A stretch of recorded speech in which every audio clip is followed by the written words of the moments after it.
બા ડોક્ટર આકાશનો ફરી ફોન આવ્યો હતો. એ કહેતા હતા કે હવે એ બોડીને લાંબો સમય રાખી શકે એમ નથી, અને આમ પણ હવે આપણે બોડીનો ક્લેમ કરી જ દીધો છે, તો આપણે બોડી ઘરે લઈ આવી જોઈએ. મેં જાણીએ છીએ દિગ્વિજય, પણ હર્ષવર્ધનની પરિસ્થિતિ જોઈને બા એટલે જ અમે તમારી પાસે આવ્યા છીએ.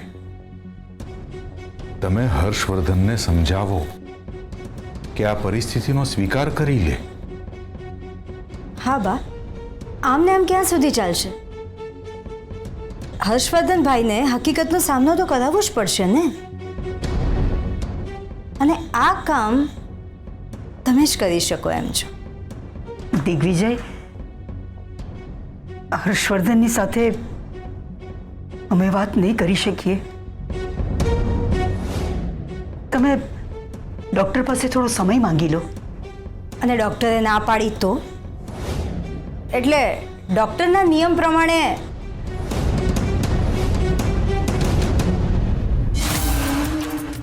અમે અમારા દીકરાની લાગણીઓ સામે નિયમો વિશે નથી વિચારતા વેદિકા વહુ.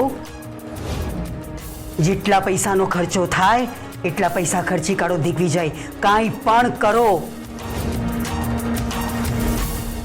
અમારે તમને વધારે સમજાવવાની જરૂર નથી, તમે સમજી શકો છો. એક કામ કરો, બોડીને કોલ્ડ રૂમમાં મૂકવાની વ્યવસ્થા કરી દો. જ્યાં સુધી હર્ષવર્ધન આ વાત સ્વીકારે નહીં કે કેસર વહુ હવે આ દુનિયામાં નથી રહ્યા, અને નહેર પરથી જે બોડી મળી છે એ કેસર વહુની જ છે, એ પછી આપણે નિર્ણય લઈશું, અત્યારે નહીં. ત્યાં સુધી બિચારા કેસરની લાશ. આ વિષય ઉપર ચર્ચા આપણે અહીંયા જ બંધ કરીએ છીએ. તમે જઈ શકો છો.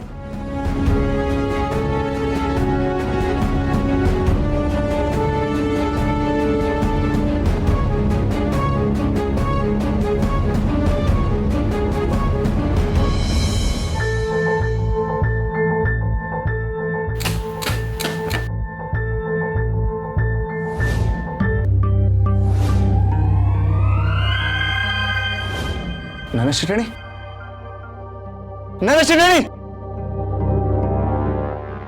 નાના શેઠાણી, નાના શેઠાણી, નાના શેઠાણી,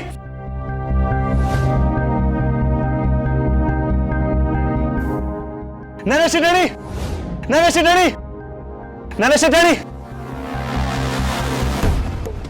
નાના શેઠાણી, નાના શેઠાણી. પ્રમોદ, શું થયું? નાના શેઠાણી, નાના શેઠાણી.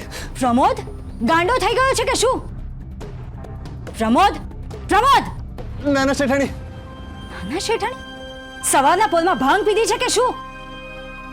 નાના શેઠાણીનું નામ દે છે. તને ખબર છે ને કે તારા નાના શેઠાણી તો... ના મોટા શેઠાણી, નાના શેઠાણી જીવે છે. મેં હમણાં જ એમને જોયા. શું? હા, 1000%. માના સમ, સોમનાથ દાદાના સમ. મેં નાના શેઠાણીને હમણાં ત્યાંથી જતા જોયા. એમની સ્કૂટી પર સામાનનો થેલો લઈને જતા હતા.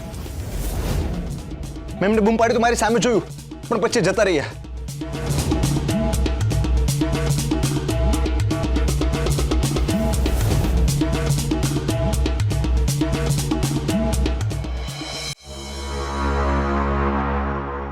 તમારા માણસો પાસેથી કેસર ભાગી ગઈ છે. હવે મંજીરા વગાડો, મોટે મોટેથી છે ને ગુરુજી ગુરુજી નામની બૂમો પાડો. ગુરુજીને અહીંયા બોલાવો કાં તમે ગુરુજી પાસે જાઓ. મારા ગુરુજી વિશે એલફેલ નહીં બોલવાનું, નહીતર અહીંયા ને અહીંયા ગળું દબાઈ દઈશું. અમારું નહીં, તમારું ગળું દાબો. કેસર ભાગી ગઈ છે અને ગમે ત્યાં ફરતી હશે, અને જો પોલીસને ખબર પડી ગઈ ને તો પતી ગયું, સત્યાનાશ થઈ જશે. એવું કશું નહીં કરી શકે. એને કઈ યાદ હોય તો એવું કરશે ને. અમે એની મેમરી ઇરેઝ કરી દીધી છે.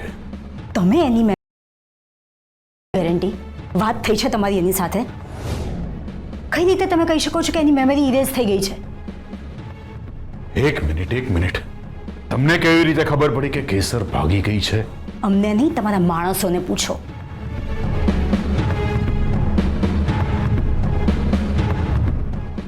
ગુસ્સામાં વાત કરજો. હવે તમે અમને શીખવાડશો કે અમારે કોની જોડે કેવી રીતે વાત કરવી?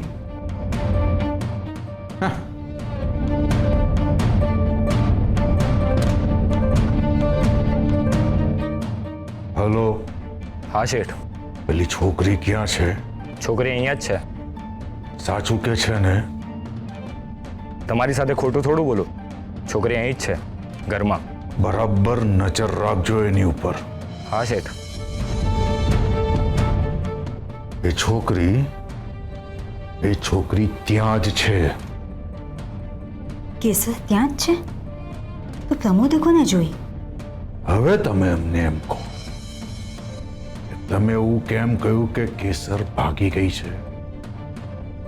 પ્રમોદે કેસરને આપણા ઘરની બહાર જોઈ હતી, એટલે અમને એમ થયું કે કેસર ભાગી ગઈ હશે.